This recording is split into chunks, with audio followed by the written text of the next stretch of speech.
Since the dawn of existence, toys have been lost to unforeseen tragedies. I fell down a storm drain. I was sold at the garage sale. But today, those toys won't be forgotten.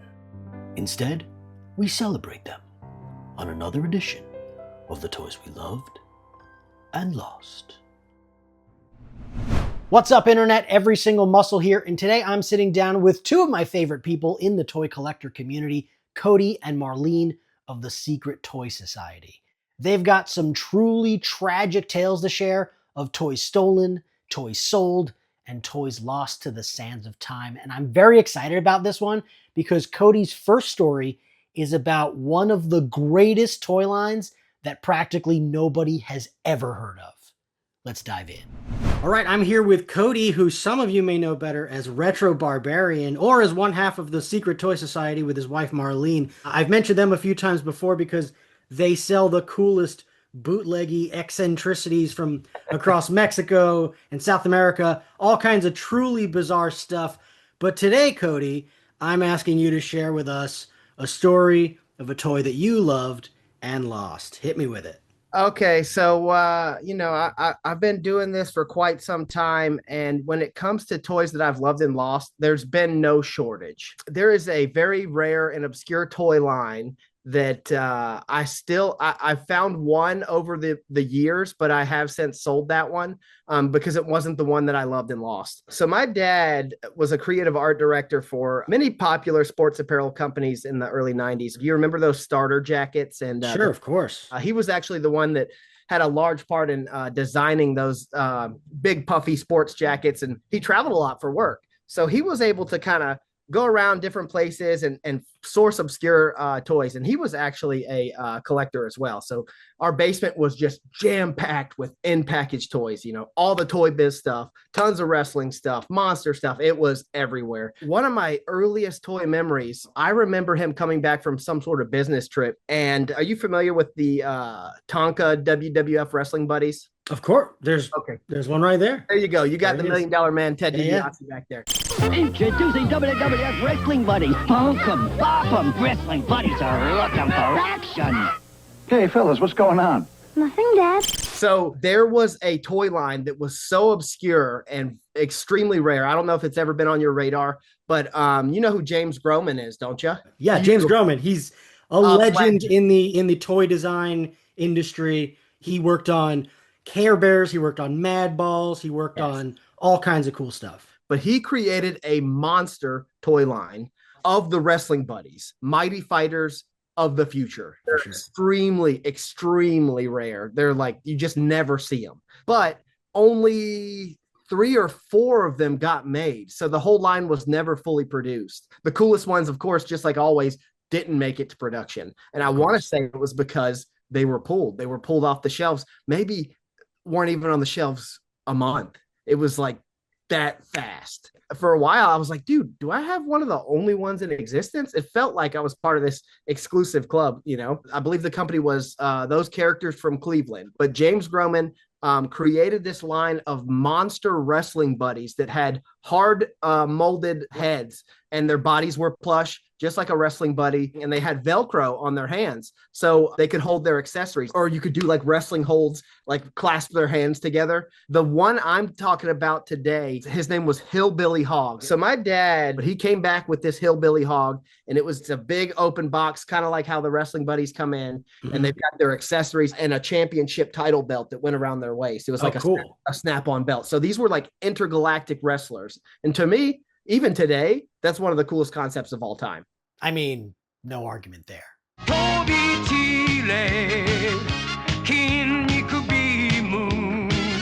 I was so obsessed with this toy. I couldn't believe it. Like coming out of the box, he came with a turkey leg, like a mutton with a bite missing out of it. This sculpt on the Hillbilly Hog done by James Groman is just so Madball-esque. He's got like a snarl and an eye is kind of closed, and he's got this big old golden nose ring sitting in his nose, and just the coolest fucking toy I ever seen in my life. So I played with this thing forever and forever, and I'd wrestle it, and it was like no WWF Tonka wrestling buddy could replace how cool this thing was. Over the years, it was one of those toys that I always had. I always knew where it was. I was never going to sell it. Me and my parents, when I was maybe about 10 years old, 11 years old, took all of my childhood toys over to my grandmother's house in Virginia. My grandmother has a big plot of land where she's living in her trailer, and then she has a big kind of barn in the a storage shed, a really rather large one in the front of the space. Since we couldn't take all my stuff because I had loads and loads of toys, we just took it all there. And for the longest time, I totally forgot about that stuff, because I moved on, I grew up, I didn't care about toys. It was one of those things where I was just like, yeah, we'll put them here and maybe one day I'll come back to them. I didn't ever give it a second thought. Dude, I have over the years, I've found another Mighty Fighters of the future. I never had the Hillbilly Hog again. I did have one of the characters. His name is Magic Man McCready. He's kind of like a wizard dude, super cool. He's got like this fantasy style, like head skull cap thing that's like made of metal. And he's got like this black twisted mustache. He just, the character design. A real villain looking dude. Exactly. Yeah. So over the top. So cool. So anyway, flash forward, my dad and my mom were coming out to visit here in California. And they had to pick up my grandmother, my mom's mom. And that gave me the opportunity to see what is in that shed. And holy crap, dude, my dad, and he was just like, dude, you're not going to believe what's in here. Like, this is the craziest thing ever, and all my childhood toys, dust, dirt covered, just giant bins of toys were in this storage unit. And I kept asking him, is Hillbilly Hog in there? Is Hillbilly Hog in there? He's got to be in there, dude. Like, because for the life of me, I cannot remember what happened to it. He found some of the best stuff, man. And he sent me a box full of stuff, and it had some super rare stuff in there that I had as a kid. Dragon Riders of the Styx figures, complete with their accessories, the little PVC Nintendo Punch-Out figures, like things that I remember vividly playing with as a kid. So anyway, the story does not end with redemption for Hillbilly Hog because he did not find him. But there is still hope because there's tons of stuff still left that he didn't dig through. Because that was my number one thing. I was like, dude, please find Hillbilly Hog. He's got to be in there. So I do hate to say that I wasn't able to find him this go around, but it's not over yet. I will eventually sort through everything in there. And I know he's in there, man. He's got to be. He's just got to be. I do have a quick story of redemption, and I won't go too far into it. But another toy that I was expecting to see in that hall of childhood toys was a very rare, very obscure monster toy made by a company called Tootsie Toy. They were known for making like die-cast metal cars and stuff, trains and stuff, not anything that is kind of like what I'm about to show you right now. Okay. So they had a toy line, only 3 characters. It is a monster toy line, a very deep cut, as I like to say. And they're called Mr. Bubbles Freaky Foamers. And I vividly remember having this green character and playing with him so much as a kid, never knowing where he came from. I think I did the gimmick once. So you put the solution inside of the monster, you shake it up, and then you squeeze it, and it comes out of one of their orifices. For years and years and years, I was like, what the hell is this thing? I got no idea. And then finally, this was so many years ago when I got on Instagram and there was hardly anybody doing toys. So my very first few posts on Instagram were selling toys for dirt cheap. And one of these toys was my green childhood Freaky Foamer. However, I didn't have this one as a kid, but I was able to find my Mr. Bubbles Freaky Foamer in the package. Cool. Absolutely awesome. So he's got the big bubble solution down here. This is the monster character. They're big. They're kind of like vinyl, and you give them a squeeze. You load them with the bubbles there. And I had the green guy who's pictured on the package on the sides there. So his name is Slobberin' Sam. And this is Gingivitis Joe. So arguably the coolest in the toy line. What a weird, obscure thing. And those are the best things. We've said it before. The best things, and the most fun, and certainly one of the craziest childhood toys that I do remember having. So couldn't be happier about it. Absolutely awesome. So now we're here with Marlene, who I mentioned before, but she's got a story of her own. What do you got, Marlene? I have never been like a really into toys since I was growing up. I'm always been more like artistic kind of kid, just rather go and play like painting stuff. But I remember like my mom and my cousins, they're always excited about Barbies. And I was never like a Barbie girl, you know? And I remember it was this Christmas. I don't remember how old I was, probably like 4 years, because I remember like since I was really little. So I got like a bunch of Barbies. It was, you know, like the teacher one. My favorite one was the one that was pregnant with twins, and it was a doctor. Yeah, it was like a bunch of them. In Mexico, we don't have Santa Claus. We have El Niño Dios. So baby Jesus comes and whatever. Hell yeah. You mean baby Jesus is creeping in, dude, and just leaving presents? That rules, dude.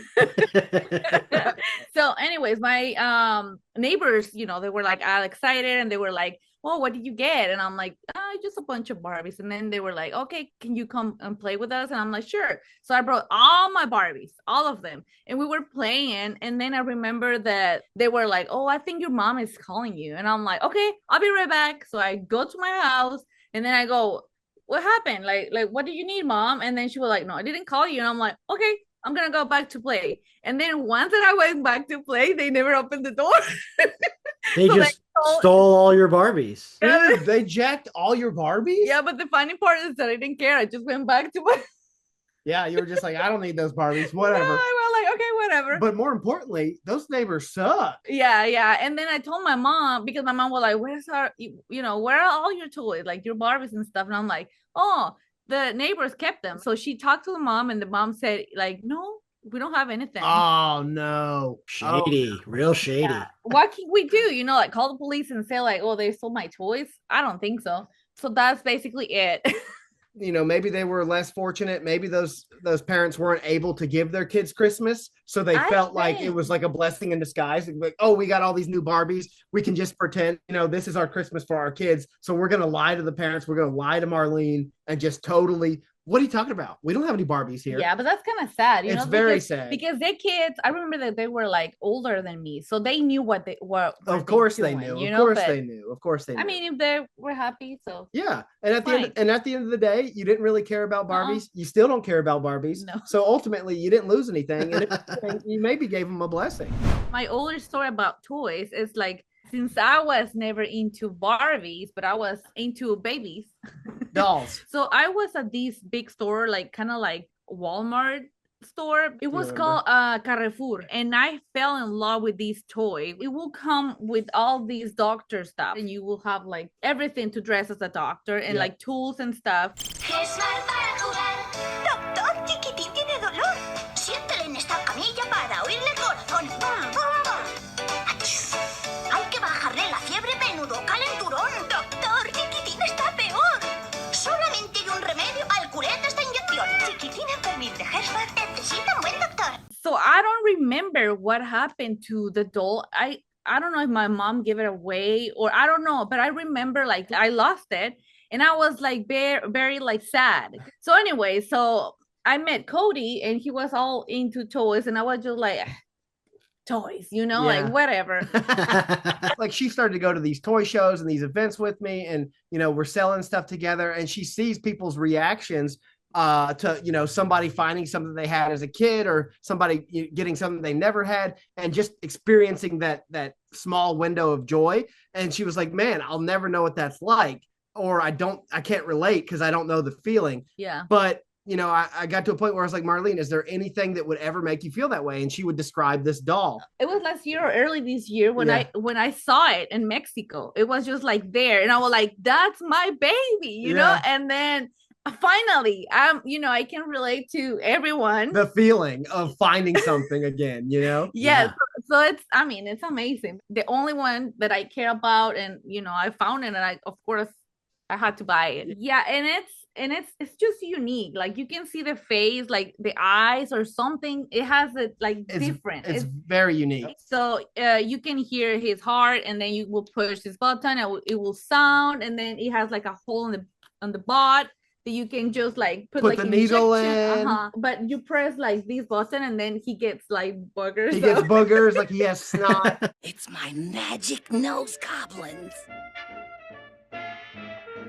Well, I found the picture, but it's from Spain, and the name is not the same. You know, like I don't know, a little different. Yeah, it's different, and I will never know probably how it was called in Mexico. But I mean, we might get lucky and find one in the package one day. Oh, I wish. You never know. I will be. If anyone could do it, it's probably you. Yeah. But yeah, that's basically the story of my baby. Man, don't you just love hearing stories about collectors being reunited with their beloved childhood toys? I know I do.